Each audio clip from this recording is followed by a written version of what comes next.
Good morning, everybody. It is Thursday? Yes, it's Thursday. It is July 7th, 2022.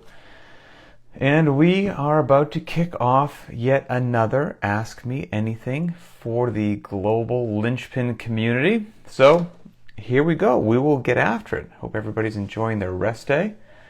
It's one of my most favorite days of the week, to have some extra time just to do life, because life takes time. So, as always, we've got some great questions. I have curated them,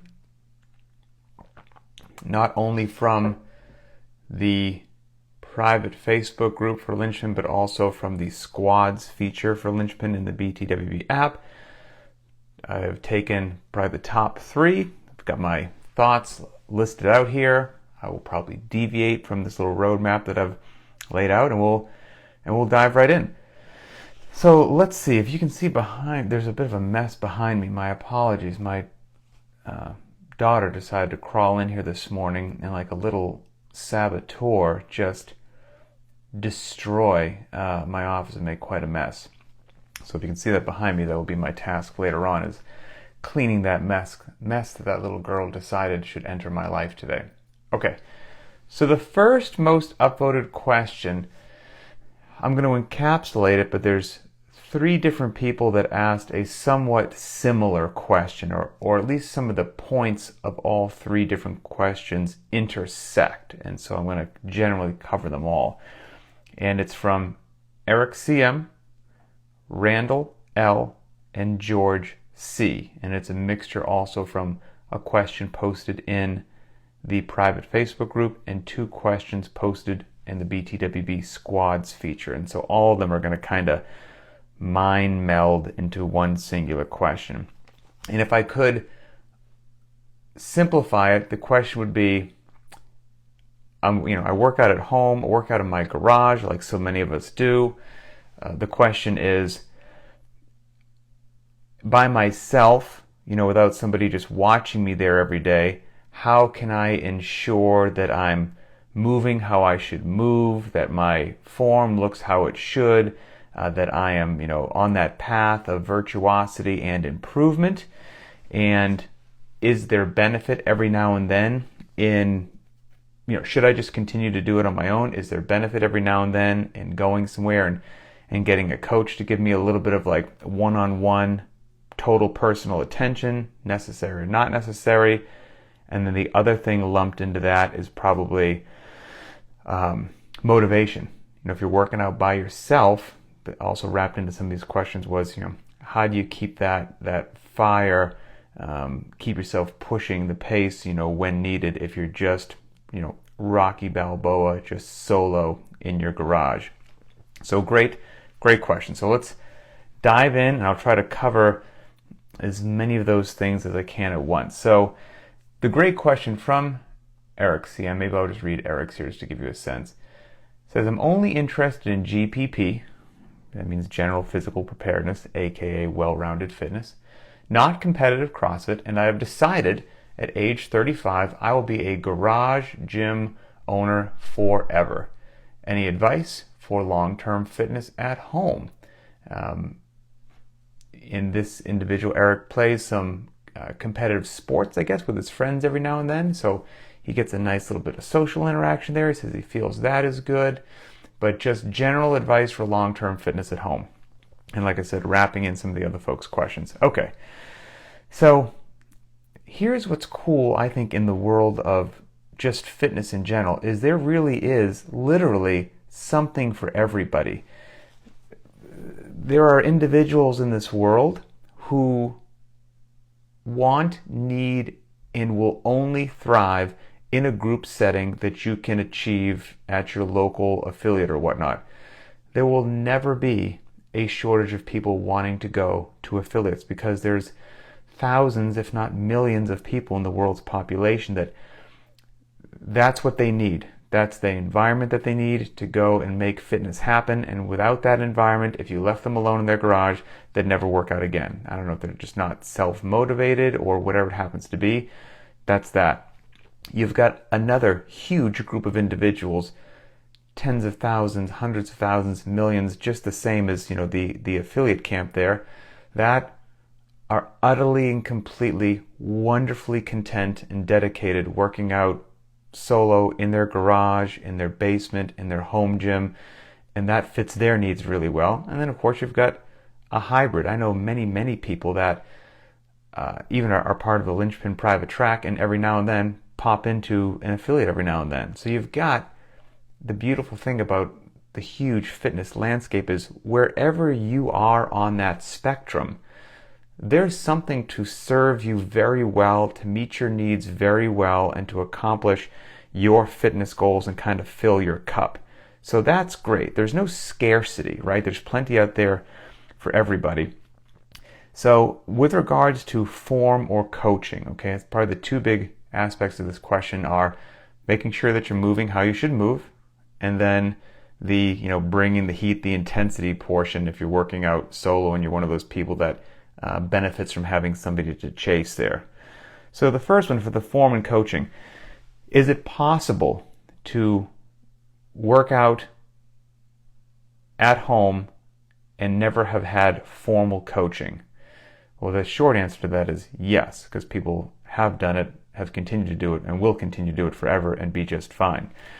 There's also plenty of people that started off at an affiliate, maybe did an on-ramp program, got some hands-on coaching, got their fundamentals down, figured out how to do that, and then later on in life transitioned to a home gym, a garage gym, or whatnot.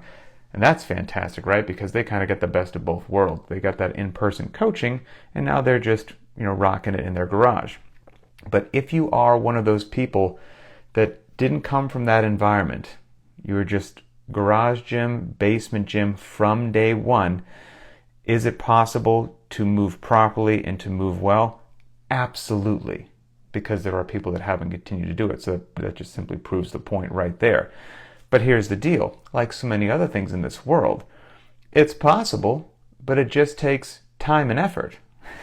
And there are some people who are the sort of person who are willing to put in time and effort for a payoff, and there are other people who are not willing to put in their own personal time and effort for the payoff. So it just depends on which sort of person you are. If you are the sort of person, again, self-starter, you got some motivation, you're willing to put in your time and effort. As a matter of fact, Adrian Bosman and I did a Very Not Random podcast on this very topic, improving your form or whatnot if you don't have a coach available right there. There are so many educational and instructional videos on literally any movement that you want to do, any movement that you want to learn. It's on YouTube. I mean, there's a lot of dumpster fire stuff on YouTube. There's a lot of fantastic content on YouTube. You can find whatever movement you want to learn. You can find a beautiful angle, any angle that you want. You can find it in normal speed, or you can find it in slow motion. What I would recommend you do, again, this just takes time and effort, but is it possible? 100%. Find the movement that you want to, maybe it's the push press. Find a video of the push press from both the front and the side, regular and slow motion. See the angles that were used in those perfect form videos, and then just take your phone and film yourself from those same angles. Done. Simple, easy. Then all you need to do is put your video next to the other video, side to side on your laptop, desktop, whatever it happens to be, and film yourself in slow motion if you want, and just go little bit by little bit and compare yourself to that beautiful mover in the other video and see where are you deviating from what that other person is doing.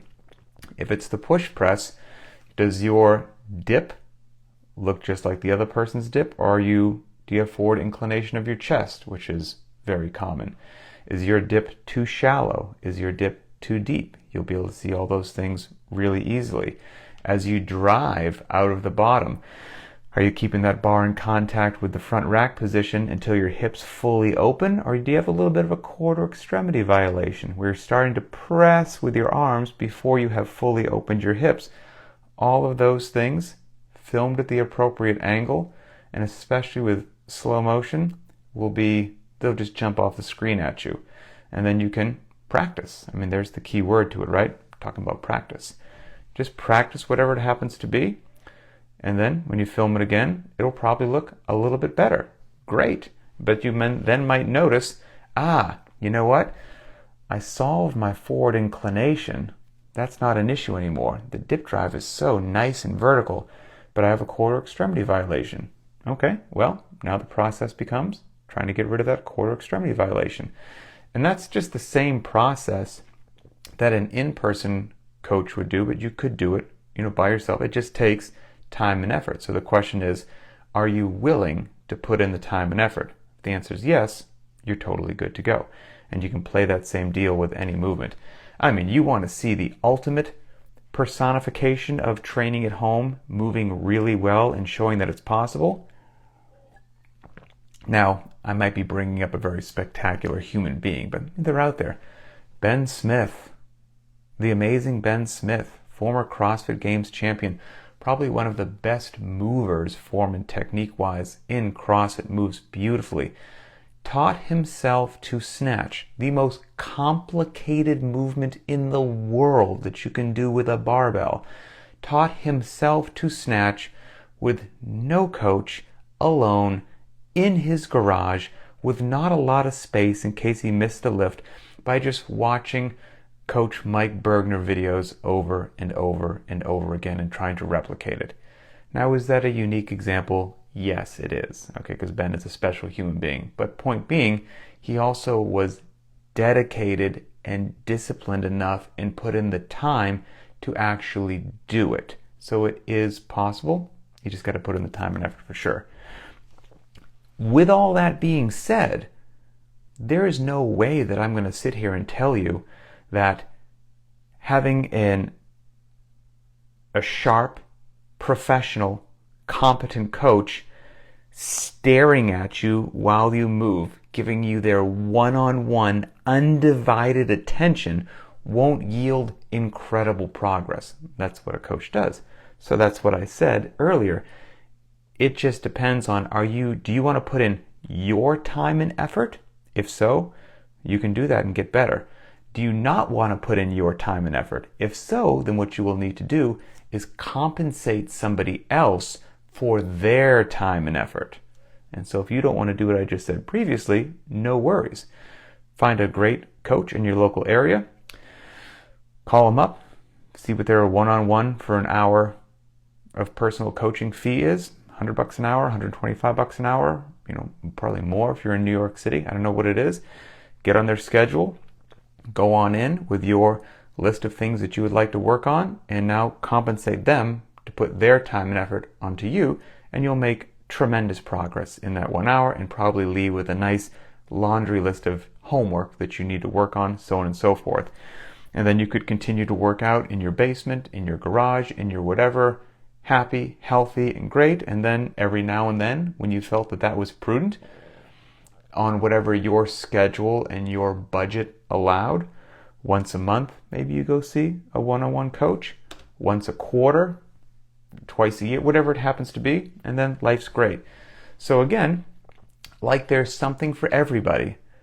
People that love just the group setting will go to an affiliate for the rest of their life. People that love working out at home, love the freedom that comes with it, will do that for the rest of their life. And there's some folks in the middle. It's the same deal with improving your own movement. There's a group of people that are self-motivated, they're dedicated, they're disciplined, they will put in the time and effort to get better, and it's 100% possible. And there are folks that don't want to do that, and they should go pay somebody else for their time and effort to improve themselves. And there's a wonderful mixture of both also.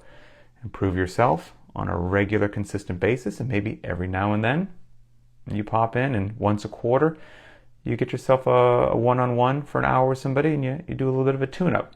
It's all good. As long as you are on one of those aforementioned paths, then you're on a good path, and you'll be improving yourself. And there are pros and cons to everything. Now, getting back to, again, like I said, there was multiple topics covered in the 3 different questions from Eric, Randall, and George. The other one might be motivation, social aspects, things like that. It just depends on how and where you fill your social cup.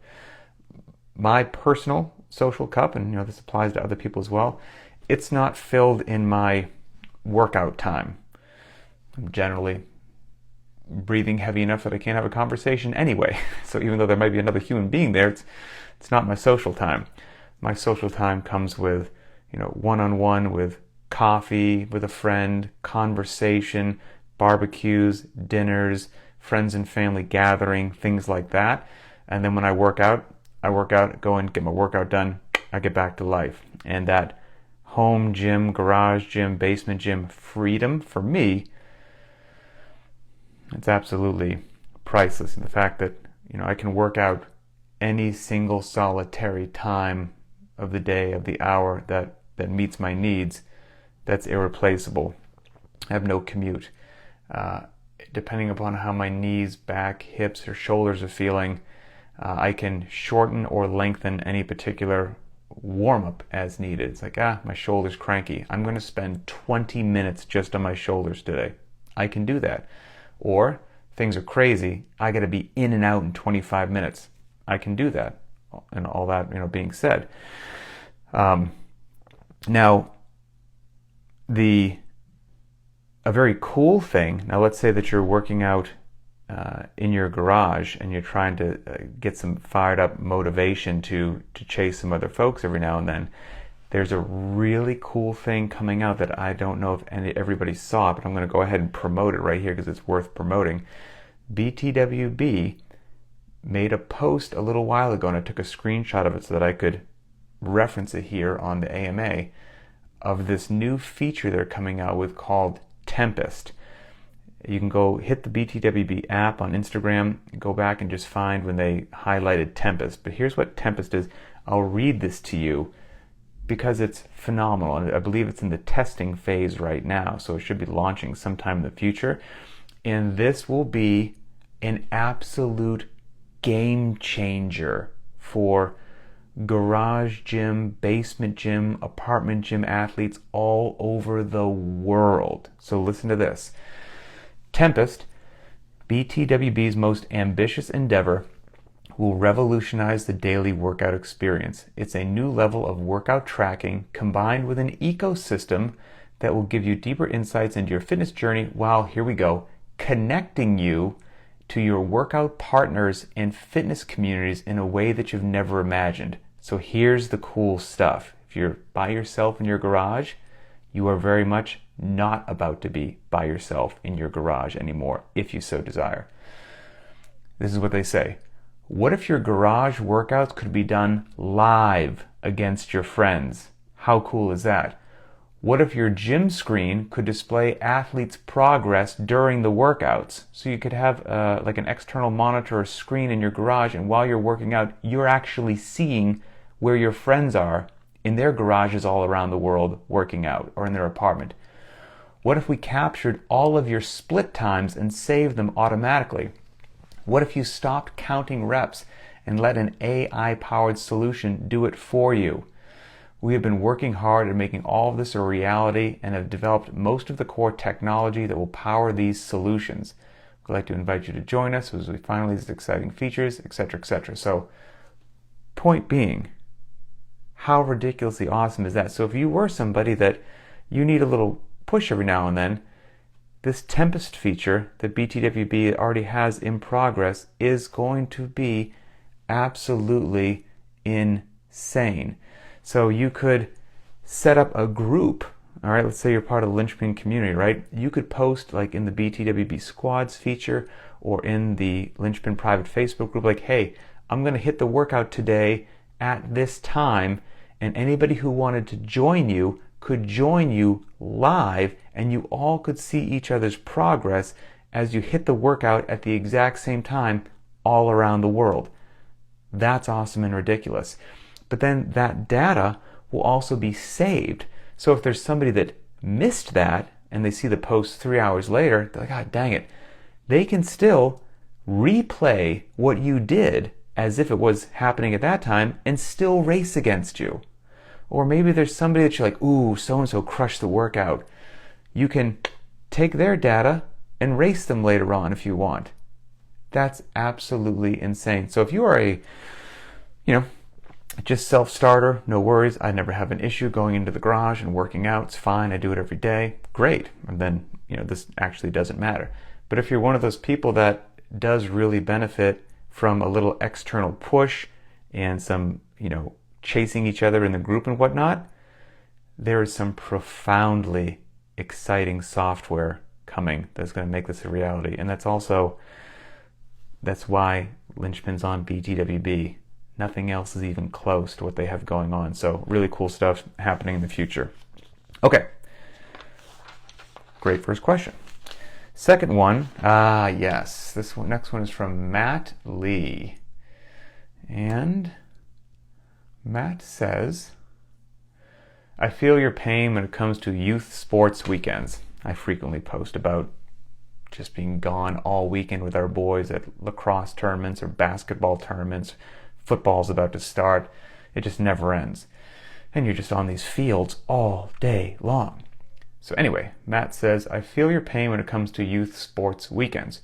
We're in the middle of travel baseball season, which often means eating out or grabbing concession stand food. I know bringing our own food is a much better option, but I don't have a lot of good ideas for what to bring. What are your go-tos for decent snacks/meal prep, or when you're shuttling your kids all over their events in these long weekends? Absolutely, my goodness. Before I dive in with maybe what we could call the more idealized, better, healthier options, I think the first time when I scanned your question earlier today, I didn't see the part about grabbing concession stand food. Let's just address that for a second. Grabbing concession stand food at a sporting event. Before the paleo police and the annoying nutrition police come out of the woodwork, great. Yes, obviously eating as close to perfect as possible without having a mental breakdown and becoming a weirdo about food would be great.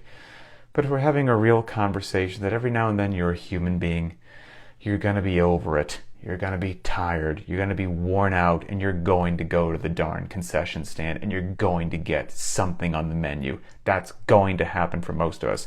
And if you're like, nope, I've never done that, great, super, then you can tune out right now. But for the rest of us regular human beings, that's probably going to happen every now and then. Even if that happens, there's probably a way to make a good decision, all things considered, and a bad or a worse decision, let's say, all things considered, even at the concession stand. The bucket of microwave nachos covered in what I think might be advertised as cheese, but Lord only knows what it is, that's probably on the lower end of the desirable outcomes that would happen at a concession stand. And of course, washed down with a Mountain Dew and a bag of barbecue potato chips. That's probably on the lower one. There's probably maybe a hamburger or cheeseburger on the concession stand menu. Is it of the most grass-fed quality with like animals that are so happy that they're jumping over rainbows in New Zealand? Nope. Probably not. It's probably a rather low quality meat, if we're being honest. But it's probably somewhere better than the plate of nachos that I just mentioned. So again, you're going to go to the concession stand no matter what and get the burger. It's probably a better call than the nachos, right? At least you're getting some protein in there. And it's protein, carbs, and fat, right? If you're eating the bun as well.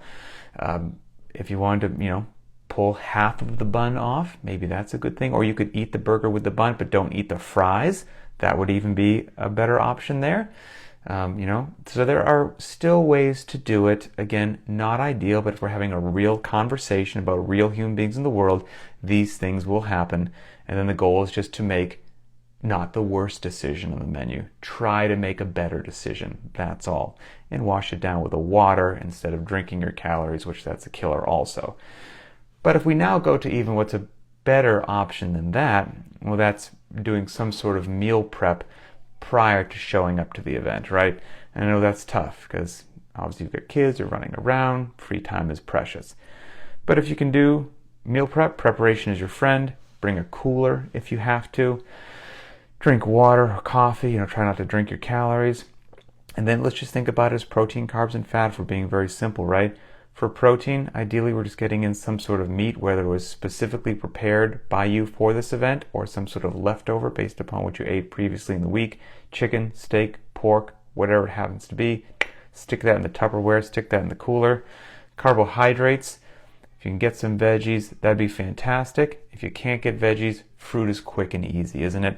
Grab a banana, grab some grapes, grab an apple, throw it in there. You can get some baby carrots in there. If you make some sweet potatoes and you mash them up and you put them in their own little Tupperware, that's a great way to get some carbs right there as well. And then there might be fat in the meal in general, but if not, you can bring or slice up an avocado, bring some nuts, get some nut butter or whatnot. So there are certainly ways that you can do that if you can do some meal prep. And if you can't do some meal prep, maybe you can just grab some leftovers from the week, throw some fruit in there, throw it in the cooler, grab some water, and head out there. And if you do have a little bit of time between games, which happens every now and then, there's a game in the morning, there's a 75-minute break, then there's another game, then there's an hour break, then there's another game. During that break, if you can't get in the vehicle, go to the nearest grocery store if you didn't have any meal prep, and either just grab what I just said there previously, or again, is it ideal? No. But is it far better than grabbing the nachos from the concession stand? Yes. Sprint over to the deli, maybe get yourself a container of chicken salad, you grab a container of blueberries, you grab a sparkling water, you run out of there, life's good. You're in and out of the grocery store in 10 minutes, hopefully back to the field, and you've made a pretty darn decent decision, all things considered. And then there is the other option, which I probably don't institute as much as I should, which is if none of that goes perfectly, you can fast. You could just not eat lunch that day. Like a crazy option, but it's on the table for possibilities. Okay. Final question. This is from Ben S. What did a young Pat do for exercise prior to your time in the Navy or exposure to CrossFit? Okay, this was interesting because it actually made me break out a little fitness journal from a long time ago, pre-CrossFit, pre-Navy, all that good stuff. So the short answer is, growing up, it was just the classic stuff that at that age anyway, in the 90s, if you will, late 80s, 90s, most people did. I had the Arnold Schwarzenegger Encyclopedia of Bodybuilding. I can picture it to this day. And a bunch of books by Joe Weider as well. I had a Joe Weider weight set downstairs in the basement, or as we call it in Massachusetts, the cellar. So I had the weight set down in the cellar and lift with my high school friends, just doing a bunch of good old, whatever lifting routine Mr. Schwarzenegger said that we should do. There was a Gold's Gym in town. We had a membership to the local Gold's Gym, and all the little high school crew would go and do very classic, just, what everybody did back then. Bodybuilding style training, segmented training, right? There was no mixed modality, there was no intensity, and everything was the same, was 3 sets of 10. Monday and Thursday was chest and triceps. Tuesday and Friday was back and biceps. Wednesday and Saturday was legs and shoulders. Broke the body down into body parts. Everything was 3 sets of 10 with 1 minute rest between each, and that was it. And it took like 2 hours to do all the lifting because there was so much standing around and waiting. And again, we'd sprinkle in some abs every now and then, sprinkle in some cardio, maybe the elliptical, maybe the Stairmaster, I don't know. And that was just what everybody did. Back then, that's what fitness was, right? It was, if your biceps looked good and your pectorals looked nice, you must be fit. Nothing else mattered. And obviously, that's profoundly inaccurate, but that's, at that point in time, that was the norm. Like I said, 100% segmented training, lots of machines. There was no back squat with a barbell, no front squat, nothing with like an explosive hip opening, that's for darn sure. It was leg press, leg extension, leg curl, and calf raise. That was leg day. And as I learned the hard way later on when I started CrossFit, you can leg press, leg extension, leg curl, and calf raise all you want. Your back squat will not be impressed by those movements, and you will be starting from ground zero. But if you do awesome functional movements like the back squat, you're going to be just fine on those machines. But again, didn't know that, so I was certainly machine-based. And just, funny, it's just funny looking back. You don't know what you don't know. 0 midline stabilization. You're right, because most of what I was doing, I was sitting on a bench or sitting on a machine, so in large part that apparatus was doing the stabilization for me. I wasn't just standing on my own 2 feet, moving an external object, and therefore bracing my midline was required. So there wasn't a lot of midline stabilization. I'm sure I had a shockingly weak midline. And then, even though most athletic endeavors require you to stabilize your midline and to resist flexion so that you can dynamically open the hip to do something athletic and powerful with it, none of us realized that was how the human body really moved on planet Earth back then. And so what was most of our abs was not stabilization, it was flexion. Let's get really good at flexing the abs, sit-ups, crunches. So anyway, hindsight's always 20/20, right? And then sometime around sophomore in high school, in addition to that stuff, I decided I wanted to go into the Navy to become a SEAL, so started focusing on BUD/S and reading up on that. There wasn't a lot of good information available. A lot of it was just stuff left over from Vietnam, and so a lot of my training regime shifted to what those Vietnam era frogmen and frogmen from the 80s felt would be appropriate, which was a horrifically large amount of volume and endurance training. And so that's what I did for basically about 7 solid years, sophomore, junior, and senior in high school, and then my entire 4 years in college was just mission focused on eventually going into the Navy. And so that style of training could have been a whole lot better and a whole lot more efficient if I had a time machine right now and could go back to myself at that time in later high school or college and be like, okay, look, I know that you want to go be a team guy, be a SEAL, look, and you've got to run and swim and do all this stuff, but we can do it better. But I didn't know. So there was a whole lot of volume there. And some of it's necessary, I will say, okay, because in BUD/S,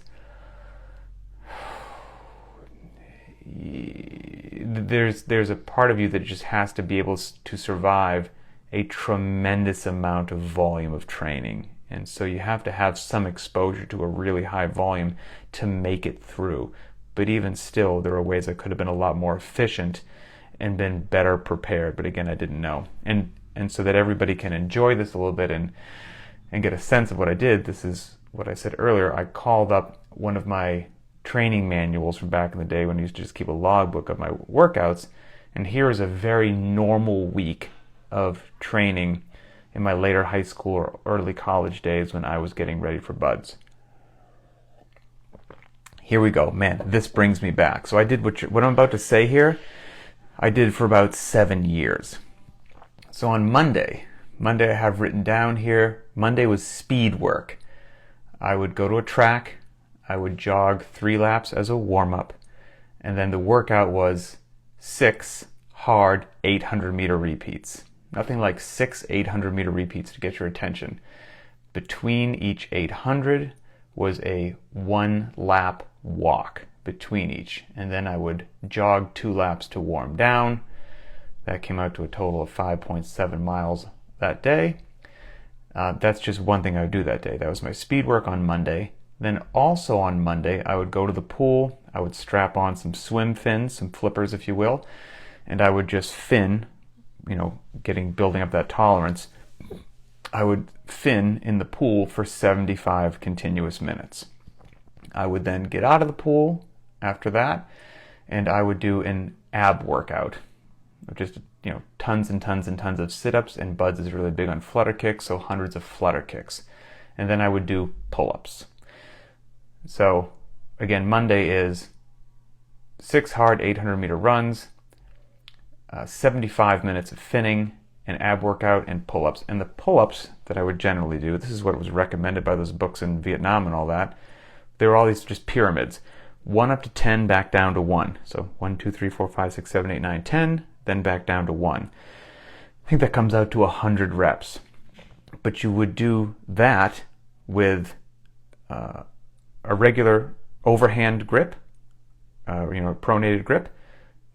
So you do 100, they're all strict obviously, and there's no kipping. You do 100 strict pull-ups with a pronated grip, then you would do reverse grip, curls, a supinated grip, same pyramid. So another one, this is in the same session by the way, a second 100 strict pull-ups with that grip. You would then do 1 up to 10 back down to 1. Again, so here we are, the third set of 100 strict pull-ups behind the neck, because that was what's recommended in these Vietnam books.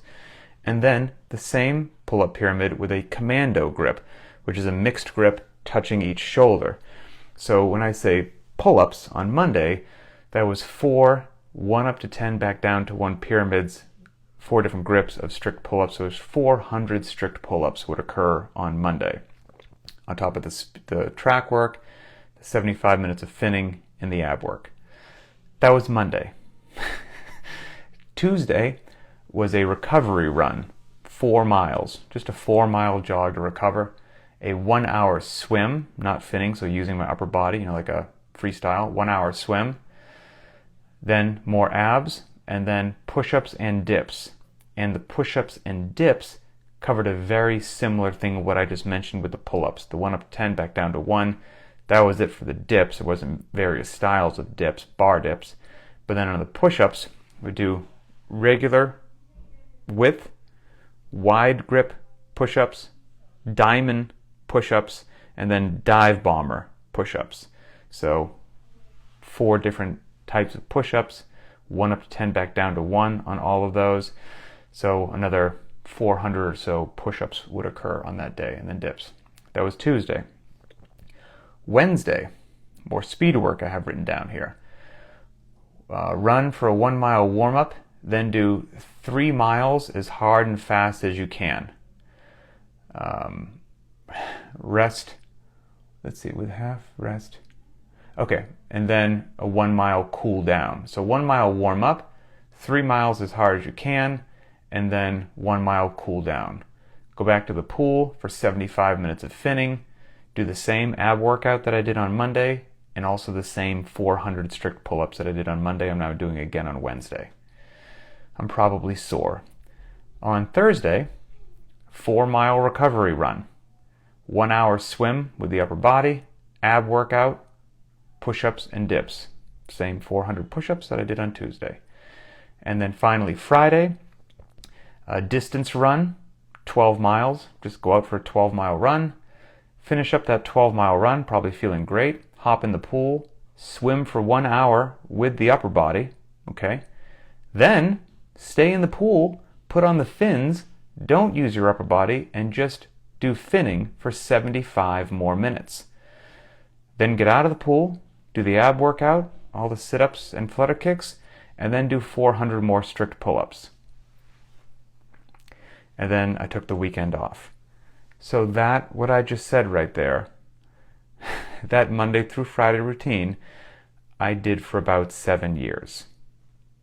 So, wow. There's some value in there, for sure. I don't know how I survived it. And then, but there's certainly a far better, more efficient way that I could have done that.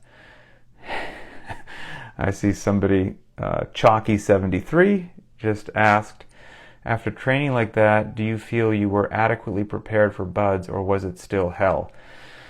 Well, I mean, I made it, so I guess I was prepared, but it was still hell. To answer your question, it was still hell. It was still absolutely awful. And I don't want to spiral this down a rabbit hole that's unnecessary. I've somehow already been talking everybody's ear off for 40 minutes. I'm sure you're all bored to tears. But the other interesting thing about buds was, I was not some fancy Division I athlete. I'm not a gifted athlete in any way, shape, or form. I'm a very average, mediocre athlete. If there is something that I think I can do, I think I'm disciplined and I can grind. And I think that served me very well.